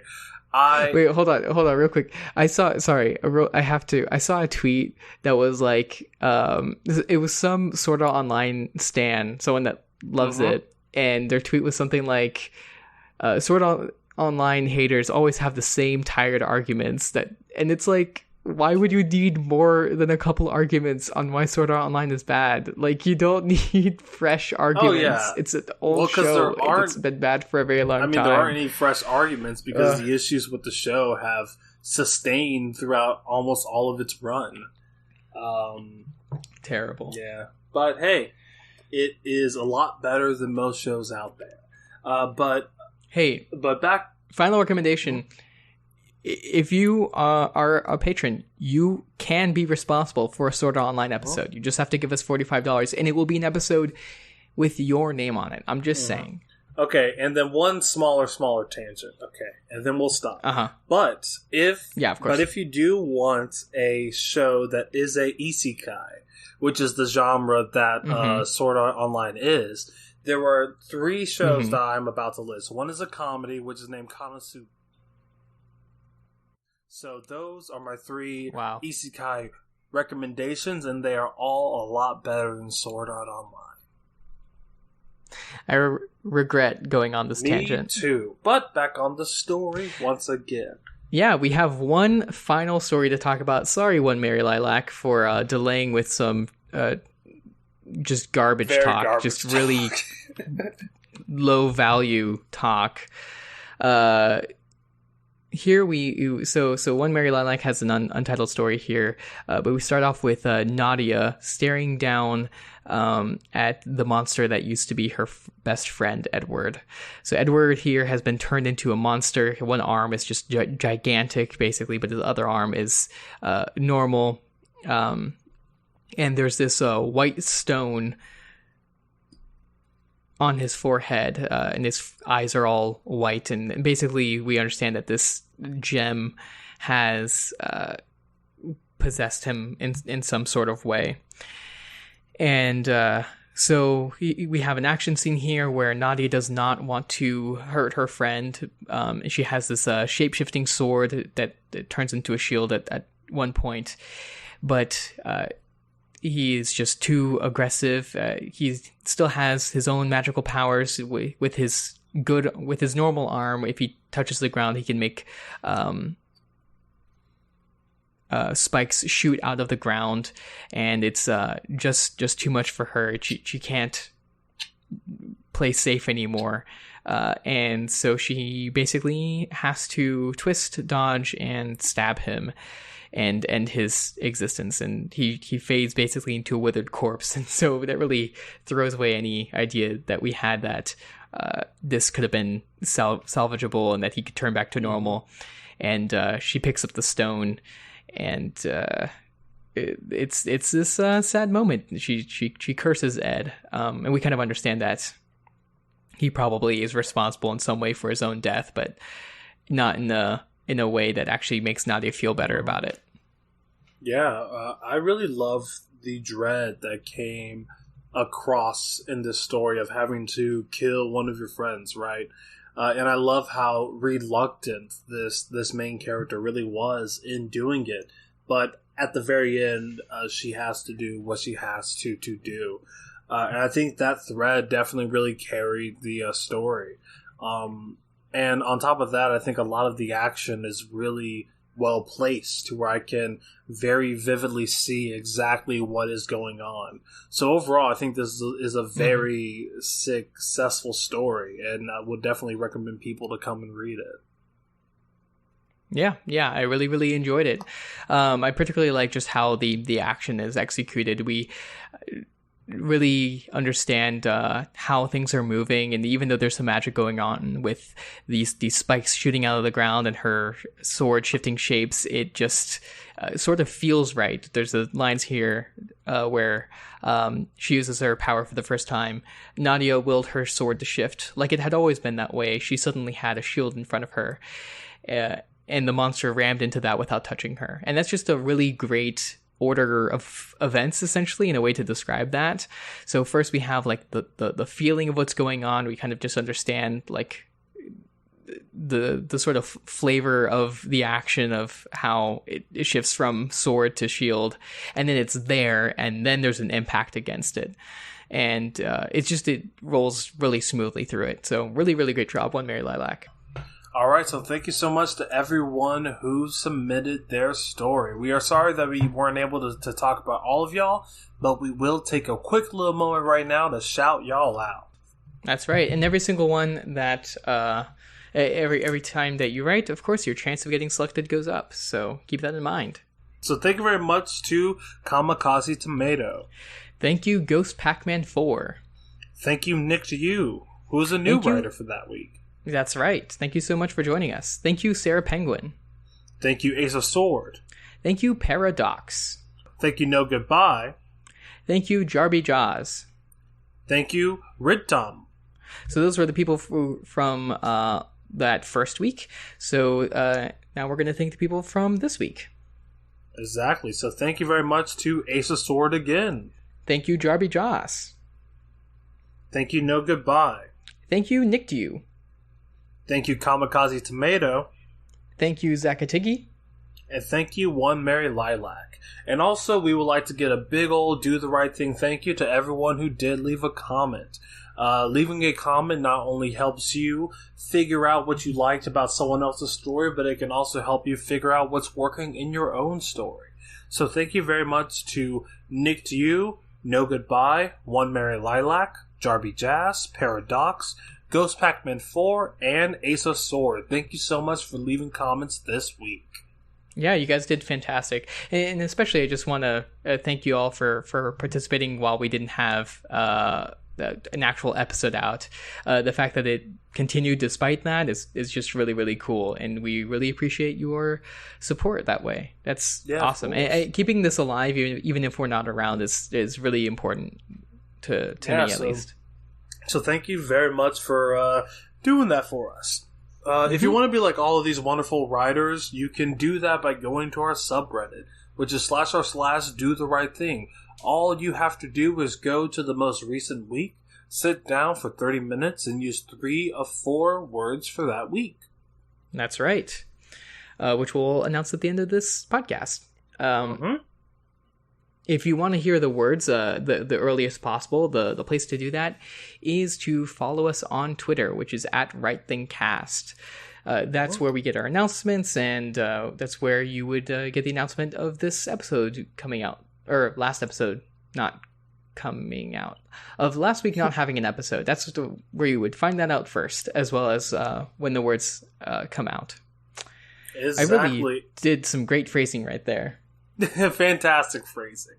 And if you want to send us a direct message, maybe you want to tell us something, or maybe you want us to submit your story for that week for you, you can do that by going to our email, which is @rightthingcast@gmail.com. That's right. And of course, you can always go to the subreddit to read all the stuff that's there. I have forgotten for a while now to post our episodes there. That's really, really bad. I need to do that. Expect spam on the subreddit soon, because I'm going to post all the episodes there. Probably already by the time this comes out. Probably. Yeah, thank you so much. Do we? Oh yeah, let's talk about Doof Media. So what's we're Doof part doing? of the Doof Media network, and there's always cool stuff going on. And I want to plug my podcast again, the other one that I do, Decomposing Worm, just real quick. We're going through Worm again, basically. So we've got Worm, covered that web serial arc by arc, more or less. We're covering it about 300,000 words at a time. We are just now getting past the halfway point, which is kind of crazy. We're at episode 7 of 12. And so the end is approaching soon, only a month and a week left, I think. And so, yeah, if you were wanting to jump in at some point, now is the time, especially considering episodes are so long. You have some time to catch up on. Our last episode was 4 hours long. I hope that's our max. I don't want to have a 5-hour episode. At that point, we should just call Dan Carlin and take his job from him. Yeah, and of course there's always other cool stuff going on. The Doof cast this week is covering Rango, Rango, the best Johnny Depp film. So hands down. And yeah, there's always cool stuff going on. Go ahead and go to our website doofmedia.com. We have a calendar there actually on the front page. If you click on there, you can see everything that we're doing and everything that we're doing in the future. So you can look forward to episodes that are coming up. If you want to support us in creating the content that you love listening to, you can do that by going to the Doof Media Patreon. All you have to do is dedicate to giving $1 or more per month, and you will be helping us in not only creating the art that we want to create, but also you will get access to the exclusive Doof Media Discord that's filled with wonderful people, all looking for a great conversation. That's right. Yeah, another way to help us if you don't have money to spare right now, which we completely understand, and you never have to explain to us. You can always go and help us out by leaving us a rating and review on iTunes or wherever else you get your podcasts. We have 7 ratings on iTunes, all 5 stars. I appreciate that so much. Y'all are awesome. However, we don't have any reviews. So if someone looks up our podcast, they don't have any words to look up. They just have the number. So if you want to take some time and do that, and maybe, leave reviews on all the podcasts you listen to, Doof Media or not. And that's what I did. I did it in a big binge, and then I got rid of all the guilt. So that's what I recommend. You could really help us out that way, and of course we'll read your review if you don't say that you don't want us to. So it really helps us out. Yeah, very much so. Well, all right, it's time to get to next week's words. Drum roll, please. I never do a drum roll. Yes, you don't. But every week, I hope that someday someone will give me a drum roll. But at any rate, the words for next week are permanent, head, insight, and creation. That's right. So permanent, as in to make something, not temporary. Not temporary. The opposite of temporary, something that lasts indefinitely, essentially. A change can be permanent, or something can be a permanent feature.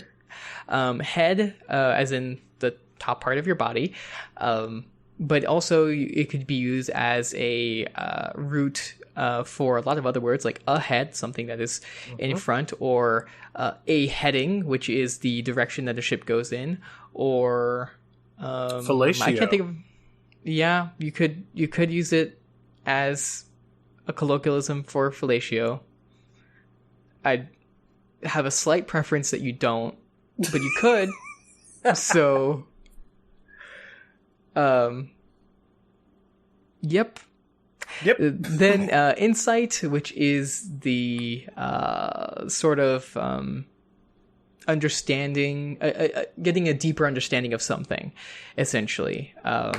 And although, of course, you could always use it in a magical way and somehow use it to describe some kind of vision that looks inward.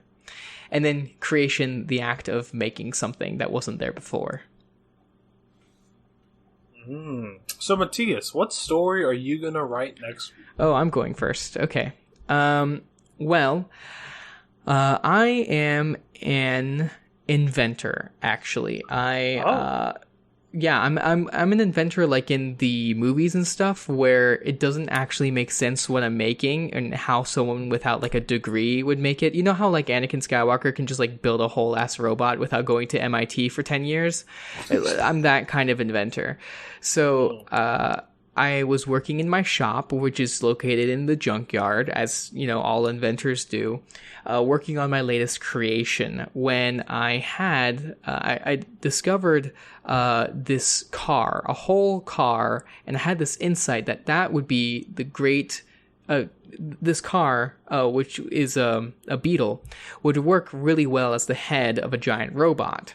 And so I started working on that, and I was putting it all together, this giant mech, essentially. I was gonna, I would be in the car, and then using the steering wheel, if I turned the steering wheel to the right, then the left leg would move forward, kind of imagine how that would work. And then if I go the other way, then the right leg, and then the stick shift would control. It only has one arm. It's kind of a crane arm in the back, and so that's what I would use. So I spent a long time sort of putting that all together, trying to make sure that the parts don't come across or come apart. I mean to say. And so I started taking it out on a journey, actually, a rampage through the city, because I am that kind of inventor. And I'm really struggling to find a way to use the word permanent. That's why this is going on so long. So I was rampaging through the town. It's not a city. It's more of a town. The biggest building is like 4 or 5 stories. But my mech actually goes up to the top part. So, I was basically smashing through buildings left and right, and then just causing a lot of damage. I was basically yelling to the citizens below that this was not permanent, because once I took over, things were just going to be a lot better, and I was going to rebuild the whole city to be in a kind of retro-futurist aesthetic, and it would be just a lot better than it was before. So, that's my story. Wow, that was really nice. It was your journey into becoming the mad scientist you were meant to be. It took me way too long to think of a way to use the word permanent. I really struggled there. That was a real problem. Well, my story next week will be my own take on Sisterhood of the Traveling Pants. And I will call it the Brotherhood of the Traveling Coat. Because you see, This beautiful fur coat has been all over the world, baby. There's so much insight in the fabric of this coat. This coat was first made by Nikola Tesla himself throughout the creation of electricity. Because one thing that people don't know, that the smarter you are, the colder your head gets. And this coat, even though it doesn't cover the head, can warm up the body to the point to where your head is as hot as the rest of your body. Now, wow, this coat has been throughout time, throughout history, but I'm not going to focus on that. I'm going to focus on where this coat ends up, and that's in a futuristic gutter somewhere. I'm talking near 2077, dog. All right? Now, there's burn marks on it, cigarette burns, and they're all permanent. This coat used to be worn by Kurt Cobain, was worn by Michael Jackson, Martin Luther King Jr. All of them had this disgusting fur coat. And do you know why? Because the coat's magic. There's something eldritch, something beautiful woven into the fabric of this coat, to where, in itself, this coat is God's last greatest creation. Wow. That was so good. You used creation twice. Thank you.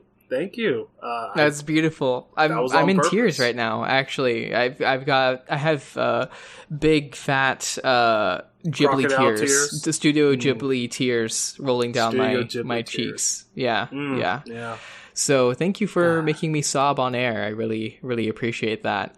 Yeah. I mean, it is what I do. You know, Mm-hmm. my whole goal of really being here at Do the Right Thing is to make the people that I care about the most cry. Mm-hmm. Is that how you do the right thing? That is how I do the right thing. Yeah, that is. That do be how he do the right thing. That do be how he do. That do be how he be do. That do be how he be doing it.